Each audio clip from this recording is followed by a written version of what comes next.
буду устанавливать вот эти запчасти. Развальная тяга заднего колеса и сайлент-блок, к которому крепится развальная тяга. Вот таким образом.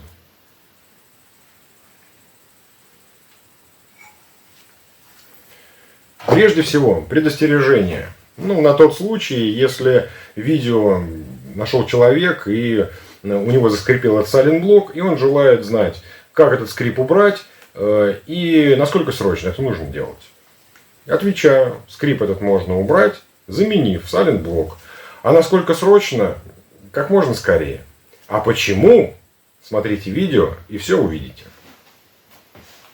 В руках у меня два сайлент-блока. Какой из них новый, а какой старый, нетрудно догадаться. То, что у старого нету пыльников, вот этих вот, это нормально. Они были уничтожены в процессе демонтажа. Итак, у меня также появился скрип в свое время.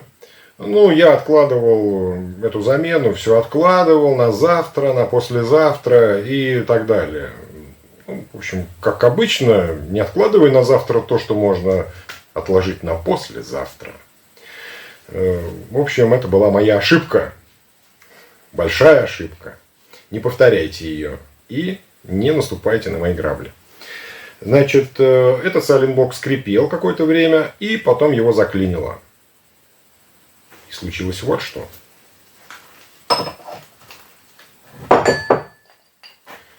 Это старая развальная тяга.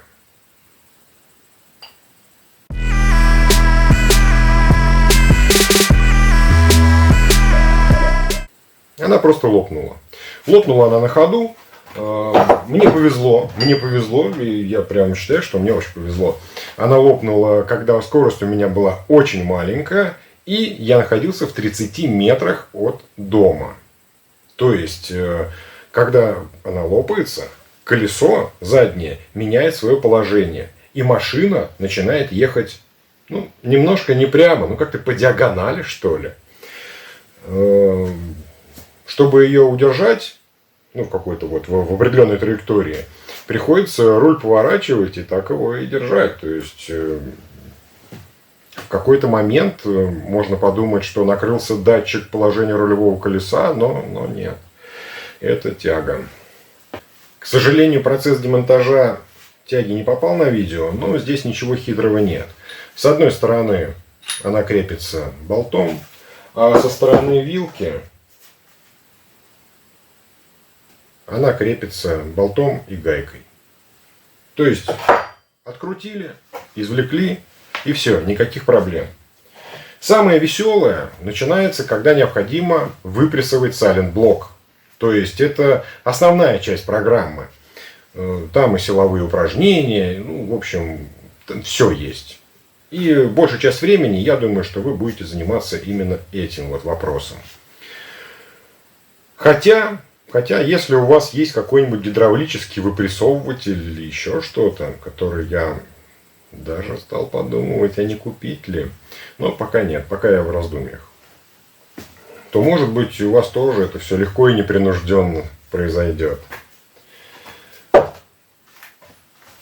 Значит, я покажу, какая приспособа сработала и как удалось его выпрессовать, потому что не все съемники подходили и не все они справились. Например, какие-то там эти лапки, нет у меня, к сожалению, я не могу их показать.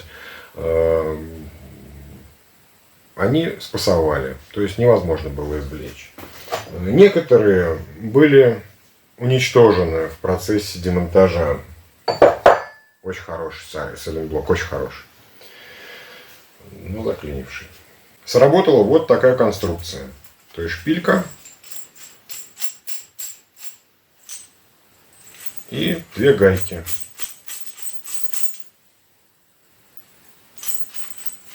То есть они в таком виде продаются.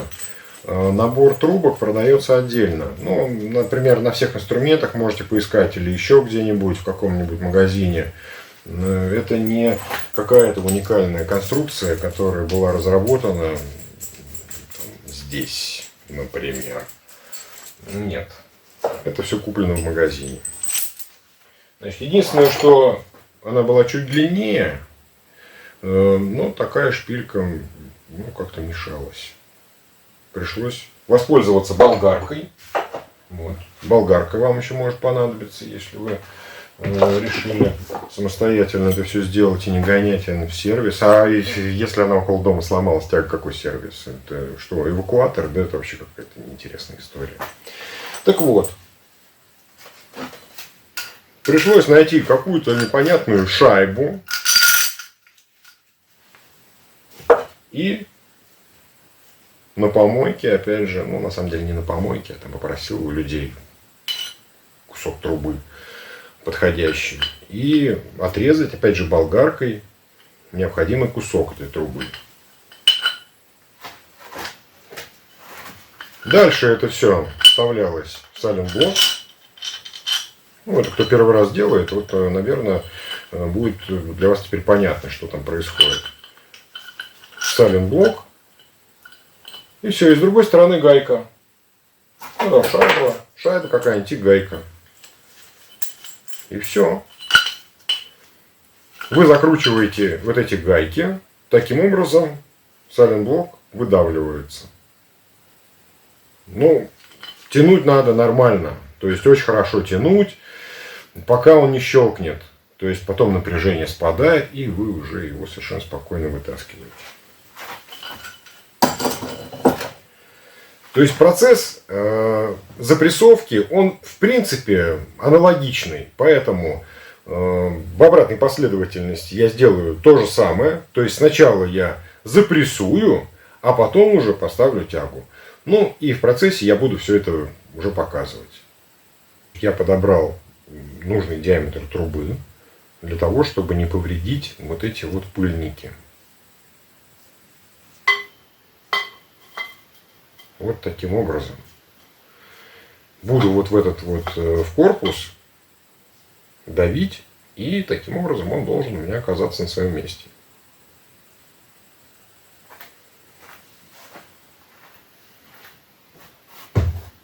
Поэтому для того, чтобы выполнить эту работу, я сперва отрежу кусочек.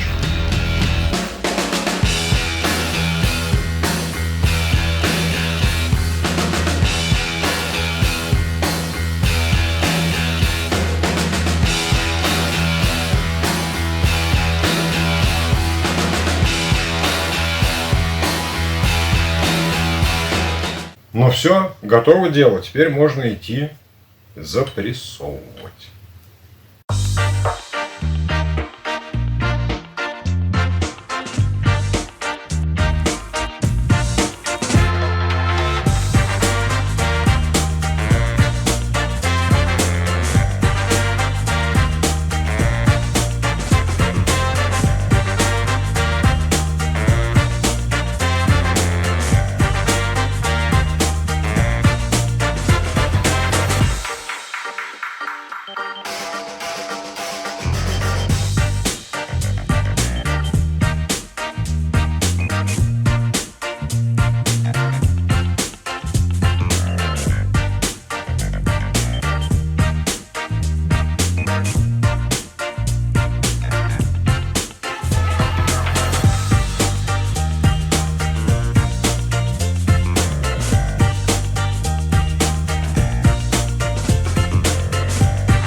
я на начальном этапе забыл добавить шайбу универсальную с обратной стороны, там, где он должен выходить, с другой стороны этого уха.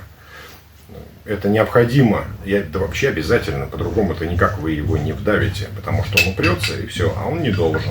И он должен беспрепятственно проходить. Ну и, соответственно, пыльник постарайтесь не повредить, ну и так далее.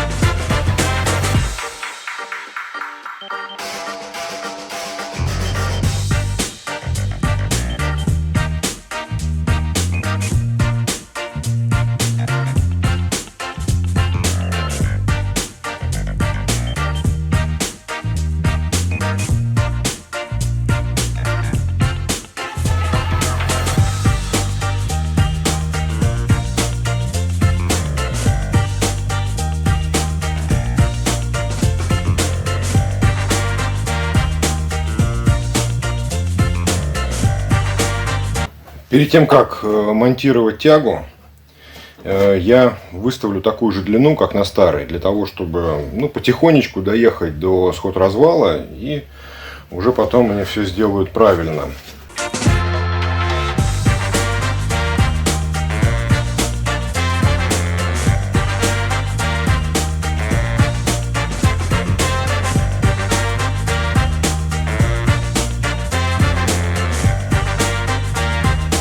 Ну, как-то так.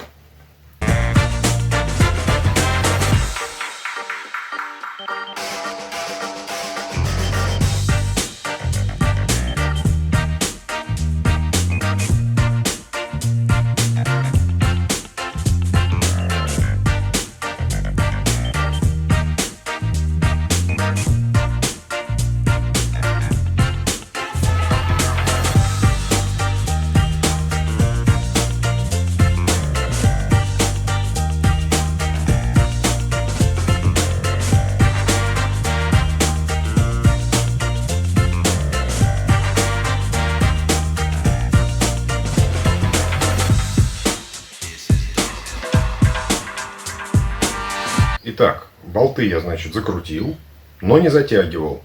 Сейчас я с помощью домкрата поставлю машину на подвеску и уже затяну эти болты. Значит, болт и гайка, то есть болт с гайкой, который крепится к кулаку поворотному, значит, момент затяжки 150 ньютон-метр. С другой стороны, который со стороны подрамника, тоже 150. Все, поехали.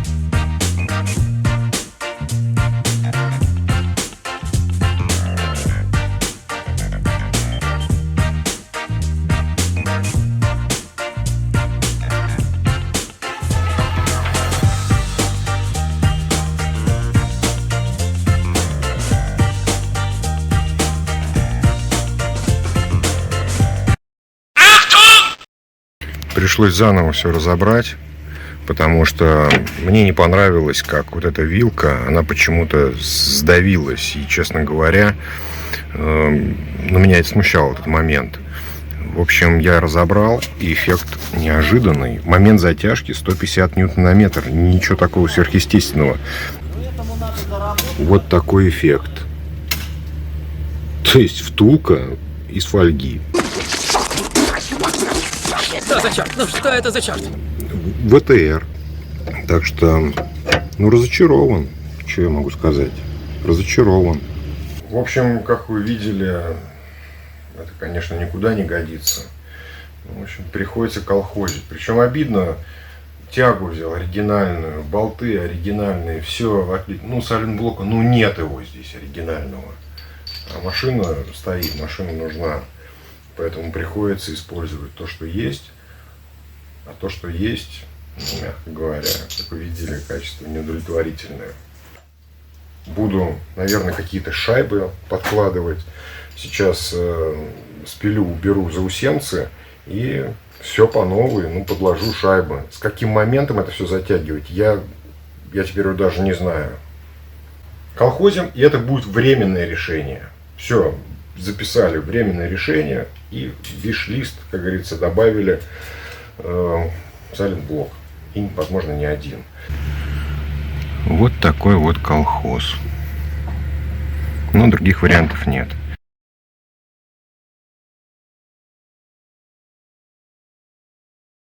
Так, резюме.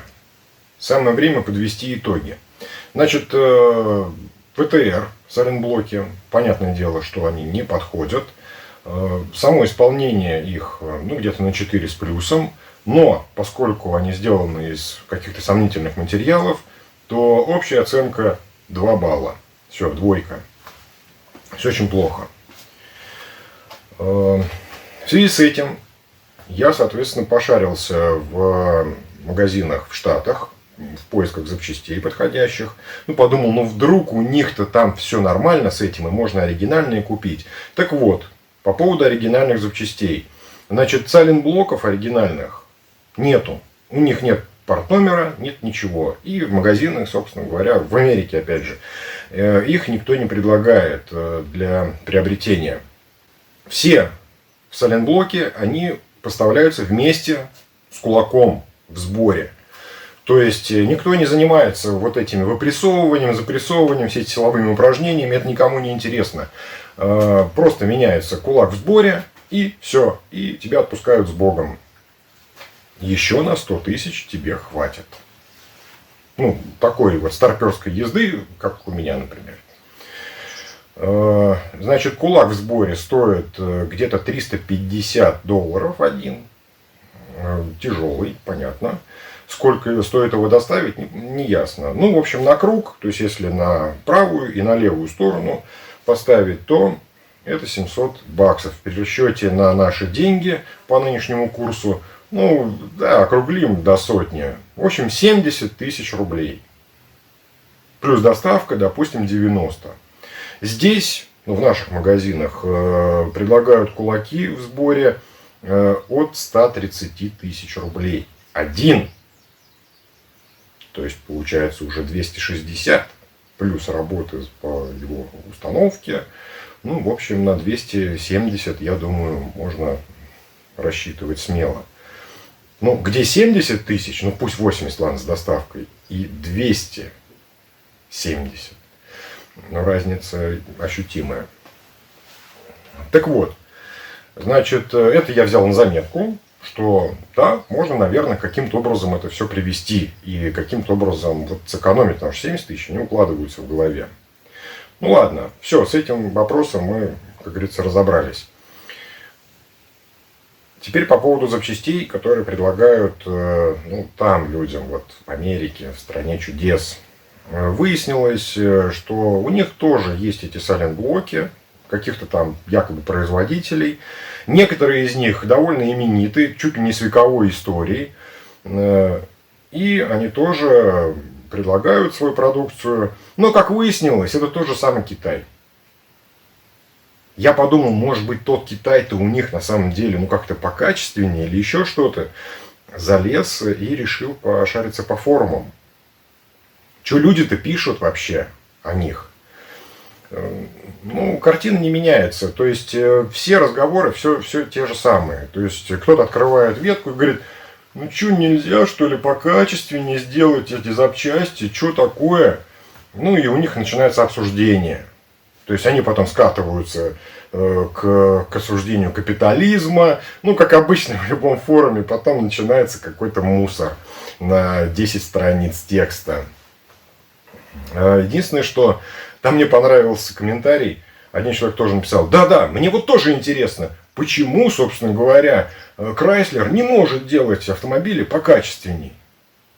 Я подумал, черт, в Америке тоже есть Лада, и это Chrysler. Ну ладно, это так, к теме не относится.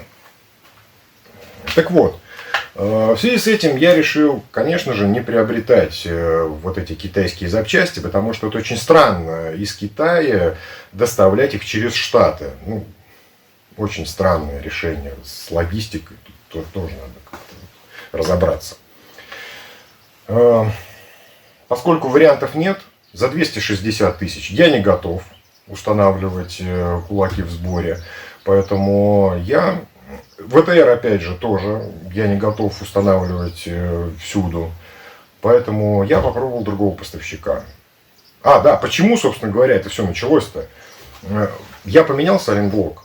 С одной стороны, все, скрип пропал, но не успел я насладиться плавностью хода подвески. Как у меня заскрипел сайлентблок, такой же с другой стороны. К чему я это все? В общем, сейчас у меня вот ситуация развивается следующим образом. Я делаю шаг вперед и потом 2 шага назад. В общем, чтобы вы не проходили этот же путь, а начинали сразу уже как бы двигаться в правильном направлении, без всяких задержек. Говорю, что надо менять сразу с 2 сторон сайлентблоки. То есть, по всей видимости, если заскрипел один, то второй либо на подходе, либо еще что-то. То есть, ресурс уже подходит к концу. В связи с этим я заказал комплект сайлентблоков от компании Втулка. Ну, это тоже какой-то наш производитель. Вот, как ВТР, как выяснилось, это не Китай, это наш производитель. Втулка.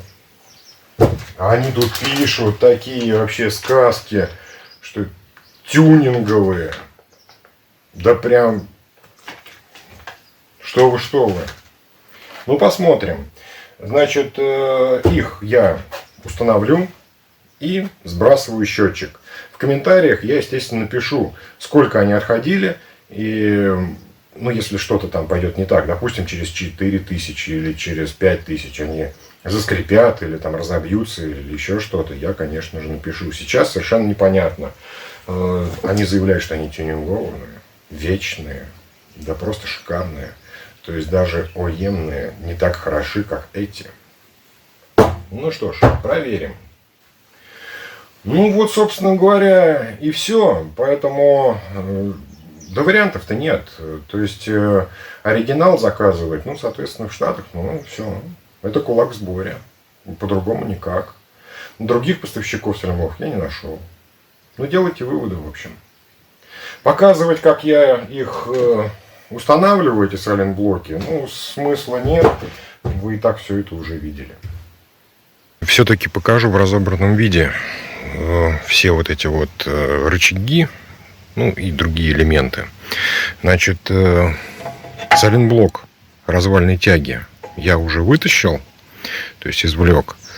Он вообще как-то не двигается и, ну, скрипит. В общем, он и скрипел, и он не двигается. То есть его можно сдвинуть внутри, вот эту втулку, только ударами молотка. Ну, это очевидно под замену, то есть однозначно, сомнений не вызывает ничего. Значит, план был такой: поменять вот этот вот сайлентблок, потом поменять вот этот сайлентблок. То есть он тоже плавающий. Есть еще один плавающий сайлентблок. Это как раз от верхнего рычага. Сейчас попробую я его продемонстрировать. Так, вот так, наверное. Это вот с той стороны. Вот он. Вот туда надо смотреть.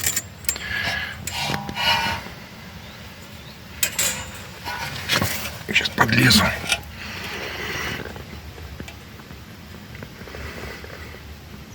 Да, вон он. И крепится. Он такой прямоугольной формы. Если он крепится 2 болтами к подрамнику, а дальше уже рычаг, этот рычаг, он крепится уже к сайлентблоку самому.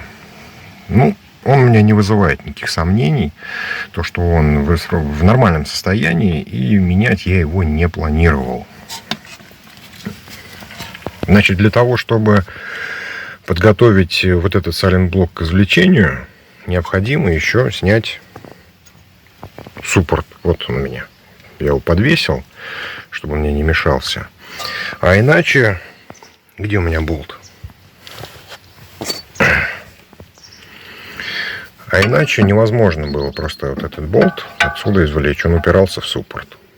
Вот такая история. Возник самый основной вопрос. А менять ли этот сайлентблок?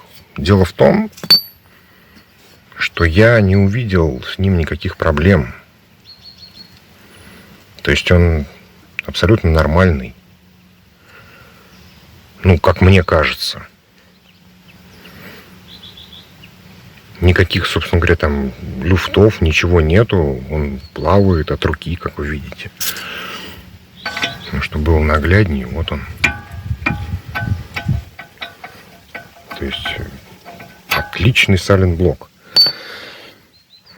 Как мне кажется, лучше враг хорошего, потому что я не уверен, что, например, новый отходит дольше, чем оригинальный старый.